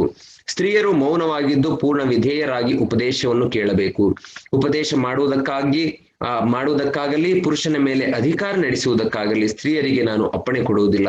ಅವರು ಮೌನವಾಗಿರಬೇಕು. ಮೊದಲು ನಿರ್ಮಿತನಾದವನು ಆದಾಮನಲ್ಲವೇ, ಆಮೇಲೆ ಹವಳು. ಇದಲ್ಲದೆ ಆದಾಮನು ವಂಚನೆಗೆ ಒಳಬೀಳಲಿಲ್ಲ, ಸ್ತ್ರೀಯು ವಂಚನೆಗೆ ಒಳಬಿದ್ದು ಅಪರಾಧಿಯಾದಳು. ಆದರೂ ಸ್ತ್ರೀಯರು ಮಾನಸ್ಥೆಯರಾಗಿ ನಂಬಿಕೆಯಲ್ಲಿಯೂ ಪ್ರೀತಿಯಲ್ಲಿಯೂ ಪರಿಶುದ್ಧತೆಯಲ್ಲಿಯೂ ನೆಲೆಗೊಂಡಿದ್ದರೆ ಮಕ್ಕಳನ್ನು ಹೆರುವುದರಲ್ಲಿ ರಕ್ಷಣೆ ಹೊಂದುವರು. Very important passage. ಅತ್ಯಂತ ಪ್ರಾಮುಖ್ಯವಾದಂತಹ ವಾಕ್ಯ ಭಾಗ. Verse 1 to 7 talks about the prayer and the preaching of the gospel for all people, men and women. 2ನೇ ಅಧ್ಯಾಯದ 1ರಿಂದ 7ನೇ ವಚನಗಳಿಗೆ ನಾವು ನೋಡುವಾಗ ಅದು ಎಲ್ಲಾ ಮನುಷ್ಯರಿಗಾಗಿ, ಗಂಡಸರು ಹೆಂಗಸರಿಗೂ ಕೂಡ ಹೇಳಿರುವಂತದ್ದೇನೆಂದರೆ ಎಲ್ಲರೂ ಪ್ರಾರ್ಥನೆ ಮಾಡಬೇಕು ಎಲ್ಲಾ ಜನರಿಗಾಗಿ ಎಂಬುದಾಗಿ ನಾವು ನೋಡುತ್ತೇವೆ. Everybody have to share the gospel, brothers and sisters. ಎಲ್ಲರೂ ಸುವಾರ್ತೆಯನ್ನ ಸಾರಬೇಕು. ಅದು ಸಹೋದರರಾಗಲಿ ಸಹೋದರಿಯರಾಗಲಿ ಎಲ್ಲರೂ ಸುವಾರ್ತೆಯನ್ನು ಸಾರಬೇಕು. All brothers and sisters need to pray for salvation of people. ಎಲ್ಲ ಸಹೋದರ ಸಹೋದರಿಯರು ಜನಗಳ ರಕ್ಷಣೆಗಾಗಿ ಪ್ರಾರ್ಥನೆ ಮಾಡಬೇಕು. But when you come to verse 8 to 15, there are different instructions for men and women in the church. ಆದರೆ 8ರಿಂದ 15ನೇ ವಚನದಲ್ಲಿ ನಾವು ನೋಡುವಾಗ ಅಲ್ಲಿ ಸಭೆಯಲ್ಲಿ ಇರುವಂತಹ ಸ್ತ್ರೀಯರಿಗೆ ಮತ್ತು ಪುರುಷರಿಗೆ ವಿಧ ವಿಧವಾದಂತಹ ಬೇರೆಯ ಆ ಒಂದು ನಿರ್ದೇಶನಗಳನ್ನು ಕೊಟ್ಟಿರುವುದನ್ನು ನೋಡುತ್ತೇವೆ. Verse 8 says, I desire that in every place the men should pray lifting holy hands without anger or quarreling. So first instruction is given to the man. ಇಲ್ಲಿ ಮೊದಲನೇದಾಗಿ ಪುರುಷರಿಗೆ ಕೊಡಲ್ಪಟ್ಟಿರುವಂತಹ ಆ ಒಂದು ನಿರ್ದೇಶನವನ್ನು ನಾವು ನೋಡುತ್ತೇವೆ. ಹೀಗಿರಲಾಗಿ ಪುರುಷರು ಎಲ್ಲಾ ಸ್ಥಳಗಳಲ್ಲಿ ಕೋಪವೂ ವಾಗ್ವಾದವೂ ಇಲ್ಲದವರಾಗಿ ಭಕ್ತಿಪೂರ್ವಕವಾಗಿಯೇ ಕೈಗಳನ್ನೆತ್ತಿ ಪ್ರಾರ್ಥಿಸಬೇಕೆಂದು ಅಪೇಕ್ಷಿಸುತ್ತೇನೆ. So a public prayer in the assembly is to be led by men, not sisters. ಆದ್ದರಿಂದ ಸಭೆಯಲ್ಲಿ ಅದು ಸಾರ್ವಜನಿಕವಾಗಿ ನಡೆಸುವಂತಹ ಸಭೆಯಲ್ಲಿ ಪುರುಷರು ಮಾತ್ರ ಎದ್ದು ನಿಂತು ಕೈಗಳನ್ನೆತ್ತಿ ಪ್ರಾರ್ಥನೆಯನ್ನ ಮಾಡಬೇಕು. ಅದು ಸ್ತ್ರೀಯರಿಗೆ ಕೊಡಲ್ಪಟ್ಟಿಲ್ಲ. Here men means male gender. ಇಲ್ಲಿ ಪುರುಷರು ಎಂಬುದಾಗಿ ಹೇಳುವಾಗ ಗಂಡಸರಿಗೆ ಮಾತ್ರ ಅದು ಹೇಳಿರುವಂತದ್ದಾಗಿದೆ. In Kannada it is Purusharu, it's clear, but in English it's men or mankind. We may think no, it's an instruction to brothers in the assembly. ಕನ್ನಡದಲ್ಲಿ ಸ್ಪಷ್ಟವಾಗಿದೆ ಪುರುಷರು ಎಂಬುದಾಗಿ, ಆದರೆ ಇಂಗ್ಲಿಷ್ ಭಾಷೆಯಲ್ಲಿ ನಾವು ನೋಡುವಾಗ ಮೆನ್ ಅಥವಾ ಮನುಷ್ಯರು ಹೇಳಲ್ಪಟ್ಟಿದೆ. ಆದರೆ ಅದು ಪುರುಷರಿಗೆ ಅಥವಾ ಗಂಡಸರಿಗೆ ಮಾತ್ರ ಕೊಟ್ಟಿರುವಂತಹ ನಿರ್ದೇಶನವಾಗಿದೆ. Now lifting holy hands doesn't mean that we always have to lift our hand and pray. Here holy hands means holy life. ಇಲ್ಲಿ ಭಕ್ತಿಪೂರ್ವಕವಾಗಿ ಪರಿಶುದ್ಧ ಕೈಗಳನ್ನು ಎತ್ತಿ ಪ್ರಾರ್ಥನೆ ಮಾಡಬೇಕು ಎಂಬುದಾಗಿ ಹೇಳುವಾಗ ಎಲ್ಲಾ ಸ್ಥಳಗಳಲ್ಲಿಯೂ ಕೈಗಳನ್ನ ಎತ್ತಿ ನಾವು ಪ್ರಾರ್ಥನೆ ಮಾಡಬೇಕು ಎಂಬುದಾಗಿ ಅರ್ಥವಲ್ಲ, ಬದಲಾಗಿ ನಮ್ಮ ಜೀವಿತ ಅದು ಪರಿಶುದ್ಧವಾಗಿರಬೇಕು ಎಂಬುದೇ ಅದರ ಅರ್ಥ. Holy hands means holy life. ಪರಿಶುದ್ಧ ಕೈಗಳು ಎಂಬುದಾಗಿ ಹೇಳುವಾಗ ಪರಿಶುದ್ಧ ಜೀವಿತವಾಗಿರಬೇಕು. If you look at the Pentecostal charismatic meeting, mostly the women are the ones who are raising hand and dancing without even a head covering. They will be raising the hands. It's against the word of God. Pentecost ಸಭೆಯಲ್ಲಿ ಇರುವಂತಹ ಆ ಒಂದು ತಮ್ಮ ವ್ಯಕ್ತಿತ್ವದ ಮೂಲಕ ಆರಾಧಿಸುವಂತಹ ಆ ಒಂದು ಸಭೆಗಳಲ್ಲಿ ನಾವು ನೋಡುವಾಗ ಅಲ್ಲಿ ಹೆಂಗಸರು ಅವರು ಮುಂದೆ ನಿಂತು ಅವರು ಆರಾಧಿಸಿ ಪ್ರಾರ್ಥಿಸುವಂತವರಾಗಿರುತ್ತಾರೆ. ತಮ್ಮ ತಲೆಯ ಕೂದಲುಗಳನ್ನ ಕೂಡ ಮುಚ್ಚಿಕೊಳ್ಳದೆ ಅವರು ಗಂಡಸರಿಗಿಂತ ಹೆಚ್ಚಾಗಿ ಪ್ರಾರ್ಥನೆ ಮಾಡುವಂತವರಾಗಿರುತ್ತಾರೆ. Here in a public prayer of the assembly, men have to lead, not women. ಇಲ್ಲಿ ಪೌಲನು ಹೇಳುವ ಪ್ರಕಾರ ಸಾರ್ವಜನಿಕವಾದಂತಹ ಸಭೆಯ ಕಾರ್ಯಕ್ರಮಗಳಲ್ಲಿ ಪುರುಷರು ಅವರು ಮುಂದಾಳತ್ವವನ್ನು ವಹಿಸಬೇಕು, ಅದು ಹೆಂಗಸರು ಮಾಡಬಾರದು. Then instruction is given to the sisters. ನಂತರ ಸ್ತ್ರೀಯರಿಗೆ ಅಲ್ಲಿ ನಿರ್ದೇಶನಗಳು ಕೊಡಲ್ಪಟ್ಟಿವೆ. I have to stop here, but please come back next week. We have some truth to teach next week. ನಾವು ಇಲ್ಲಿಗೆ ಈಗ ನಿಲ್ಲಿಸೋಣ. ದಯಮಾಡಿ ಮುಂದಿನ ವಾರವೂ ಕೂಡ ನೀವು ಕೂಡಿ ಬನ್ನಿರಿ. ಮುಂದಿನ ವಾರ ಕೆಲವು ತಿಳಿದುಕೊಳ್ಳಬೇಕಾದಂತಹ ಅತ್ಯಂತ ಸತ್ಯಾಂಶಗಳನ್ನು ನಾವು ನೋಡುತ್ತೇವೆ. May the Lord's name be glorified. ದೇವರ ಪರಿಶುದ್ಧ ನಾಮಕ್ಕೆ ಮಹಿಮೆ ಉಂಟಾಗಲಿ. How do we share the gospel? ನಾವು ದೇವರ ಸುವಾರ್ತೆಯನ್ನ ಹೇಗೆ ಸಾರುತ್ತೇವೆ? By praying for all people. ಮೊದಲನೇದಾಗಿ ಎಲ್ಲ ಜನರಿಗಾಗಿ ಪ್ರಾರ್ಥನೆ ಮಾಡುವುದರ ಮೂಲಕ. By sharing the gospel. ದೇವರ ಸುವಾರ್ತೆಯನ್ನ ಹಂಚಿಕೊಳ್ಳುವುದರ ಮೂಲಕ. Then living a life worthy of the gospel. ದೇವರ ಸುವಾರ್ತೆಗೆ ತಕ್ಕಂತಹ ಆ ಒಂದು ಜೀವಿತವನ್ನು ಜೀವಿಸುವುದರ ಮೂಲಕ. May God help us do that in the coming days. ಮುಂಬರುವ ದಿನಗಳಲ್ಲಿ ಈ ಕಾರ್ಯಗಳನ್ನು ಮಾಡಲಿಕ್ಕೆ ಸಾಧ್ಯವಾಗುವ ಹಾಗೆ ದೇವರು ನಮ್ಮೆಲ್ಲರನ್ನ ಸಹಾಯ ಮಾಡಲಿ. That is God's desire. That is a life well pleasing to God. ಅದೇ ದೇವರ ಚಿತ್ತವಾಗಿದೆ, ಅದೇ ದೇವರಿಗೆ ಮೆಚ್ಚುಗೆ ಆಗುವಂತಹ ಜೀವಿತವಾಗಿದೆ. Thank you for listening, and we will have some important truth next week also. Please come. ದೇವರ ವಾಕ್ಯವನ್ನು ಕೇಳಿದ್ದಕ್ಕಾಗಿ ವಂದನೆಗಳು. ನಾವು ಮುಂದಿನ ವಾರ ಇನ್ನೂ ಅತ್ಯಂತ ಪ್ರಾಮುಖ್ಯವಾದ ಸತ್ಯಾಂಶಗಳನ್ನು ತಿಳಿದುಕೊಳ್ಳುತ್ತೇವೆ. ಆದ್ದರಿಂದ ಮುಂದಿನ ವಾರವೂ ಕೂಡ ತಪ್ಪದೆ ಕೂಡಿ ಬನ್ನಿ.